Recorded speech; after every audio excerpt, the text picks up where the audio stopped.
Hey guys, Abby Johnson here. So, okay, I've never been one of those people who are like, oh, God told me in a dream or anything like that. I've always wanted to be one of those people. So, I don't know, a few months ago, I asked one of my friends who is one of those people. I was like, hey, how do you, how did you get that way? Right? That's sort of a stupid question. But anyway, she said, I prayed. I asked the Lord to start speaking to me in dreams. And so I was like, okay, I can do that. So that's what I did. So anyway, I asked God, I was like, look, I want you. I want to hear from you. Like in my dreams, I want my dreams to make sense. Cause usually my dreams don't make sense. It's like me like running down the road, like dressed like a hot dog or something. Like they don't make sense. Right. So anyway, so that's what I started asking for. So a few weeks ago, I had this dream and it was very, very, very vivid. And I woke up from it and I knew the Lord was telling me something. And I knew he wanted me to give like a message to people, but I didn't want to do it because I thought, oh my gosh, I'm going to be one of those crazy dream people. Right? That's like not me, right? Okay, but here's the dream. I gone with my friend to, she was going to have surgery. And I don't know what she was having done, but she was having some sort of like day surgery procedure. And I had gone with her. I was like her person to go with her. And for whatever reason, the people at the surgery center asked me to assist with, they knew who I was and they were like, oh, you've helped with surgeries before. Can you help us with your friend's surgery? And I was like, okay, whatever. So I did. And so when we got done, and I was like, oh, that sort of felt nice, like to be sort of like back in, medical stuff again or whatever. And so we got done and then they said, hey, we really need your help with this other case that's coming in and you already have experience in it and we really, really need your help because we're short-staffed. And I was like, okay, great. Like, what is it? And they said, it's an abortion. And it's a 16-week abortion and the woman's coming in and we really need your help. And I was like, no, I'm not going to do that. And they're like, yeah, but she's already coming and she's going to have it done anyway, whether you help us or not. But if you don't help us, you're actually putting her in danger because we'll be short-staffed and you already know what you're doing. And so just help us out. And I was like, guys, I don't really care like what is going on, but like, I'm not going to help you with an abortion. And they were like really like hardcore, like pressuring me. Like, so you're just gonna let this woman like possibly have complications because you're not willing to help. And I was like, I'm not helping. Like, I'm not going to do this. Like, I'm not going to compromise. And so I didn't do it. And so I went to be with my friend who was in the recovery room, which I never like, it was like, dreams are like, I never saw like who my friend was. So anyway, like I get done and, my friend wakes up in the recovery room and, I'm like telling my friend, I'm like, oh my gosh, like, you're not gonna believe this. They have this, and like I went after this woman had the abortion, like I remember going into the lab and like I remember seeing the baby, like she had the abortion. I went and I saw the baby and I was like really sad and I was like, I think like I had maybe like a conversation with myself where I was like, I'm so sorry, like this little baby. I mean, I remember like seeing the baby like so clearly in my head. Like I saw the baby in my dream. I saw its body in my dream and I remember it was a little boy and like it was so clear, And so then in the recovery room, I was like really just like, oh my gosh, I had no idea they did abortions here. And I was telling my friend, and I was like, they're really like pressuring me to do this abortion. And my friend looked at me and she said, Abby, you really put that girl at risk and you really should have just done the abortion. And I was like, how could you say that? Like, my past, like, my history. I'm really upset about seeing that aborted baby. Like, how could you even say that to me? Like, I would never do another abortion again. And she was like, well, sometimes we just have to compromise. And right then, like, I woke up.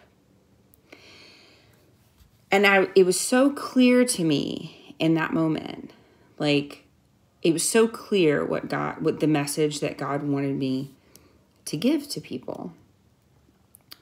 And the message was that there are going to be people in our lives, many times our friends, who are going to ask us to compromise.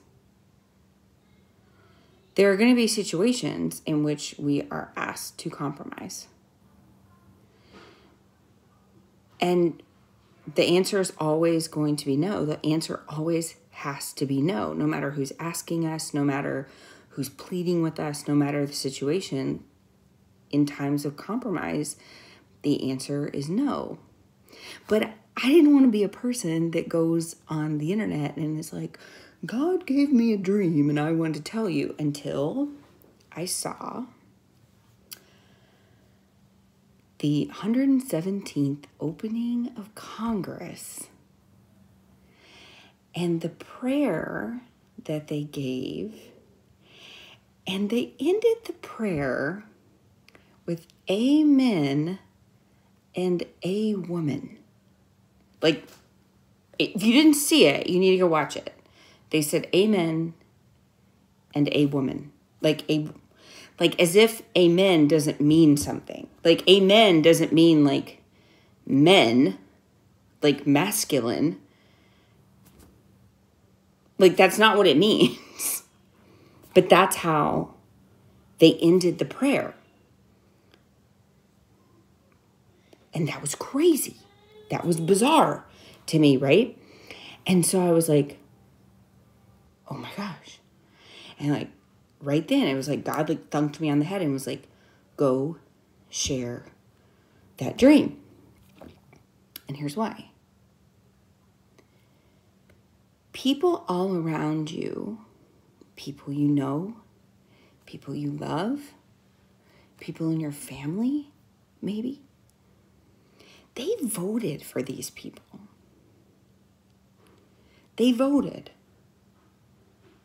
for these idiots who believe that at the end of a prayer, it is acceptable to not just end the prayer with amen, which is the acceptable ending for a prayer because it means so be it, or it is finished.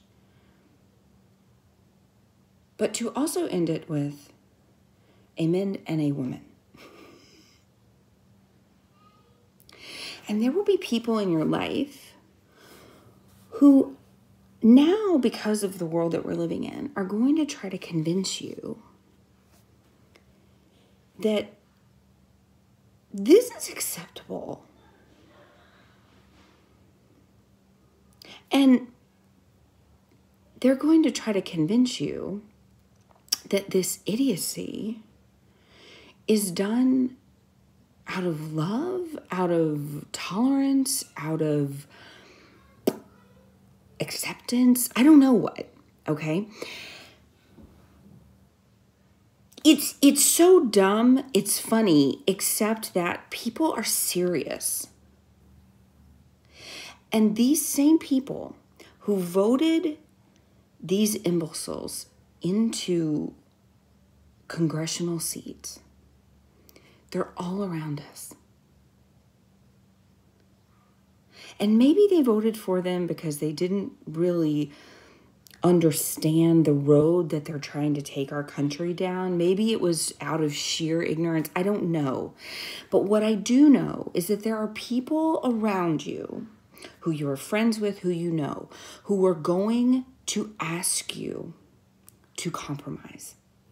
They are going to ask you to compromise your beliefs, to compromise on your faith, to compromise truth.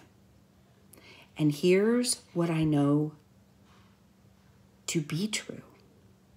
Truth is not subjective. Truth does not change. The truth is simply the truth. It always is, it always was, it always will be. And it's time for people of faith. It is time for people of conscience to sound the alarm. Because I said in a Twitter post, I don't know like if we're all in this handbasket that everybody kept talking about. But guys, I'm not going down this road in this handbasket with all of these people who literally think it is okay to end a prayer with a woman instead of amen. I'm not doing it. So, I believe that God is asking all of us. I'm not a person of prophecy. I'm not any of that. Okay? But I asked God, please start speaking to me in dreams. And that was the dream he gave me. And guys, it was so vivid. It was like, it was like one of those dreams where I woke up and I was like, oh my gosh, did that really happen? Because it was so real. And I felt angry when I woke up because my friend had told me I should compromise. And I woke up just in a rage. Like, how dare you guys? That's how we should all feel. How dare these people ask us to compromise on our morals, on our convictions, on our beliefs, on truth? How dare they ask us to compromise? I will not. I will not. And I don't care who tells me to compromise. I don't care what leader it is. I don't care if it's the leader of my church. I don't care who it is. I don't care if it's the leader of the free world. I don't care. I am not compromising on truth. I am not compromising on God's truth. On those very simple principles, I will not.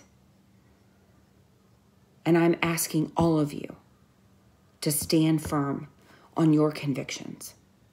We need people who are willing to stand up. Stop being the silent majority. Start speaking and start being bold. Amen.